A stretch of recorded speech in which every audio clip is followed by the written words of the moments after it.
এবার ওএমএস কার্যক্রমের আওতায় প্রতি কেজি চাল ৩০ টাকা দরে বিক্রি করা হবে। জনপ্রতি ৫ কেজি পর্যন্ত চাল নিতে পারবে।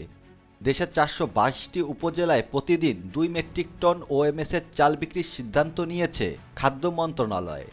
উপজেলাগুলোতে মোট ১,৭৫২টি কেন্দ্রের মাধ্যমে এই চাল বিক্রি করা হবে। বৃহস্পতিবার মন্ত্রণালয়ের জনসংযোগ কর্মকর্তা এমদাদ ইসলাম সংবাদ বিজ্ঞপ্তিতে এসব তথ্য জানান। এতে বলা হয়, ওএমএস কার্যক্রমের আওতায় প্রতি কেজি ৩০ টাকা দরে চাল বিক্রি করা হবে। জনপ্রতিকে ৫ কেজি করে চাল দেওয়া হবে।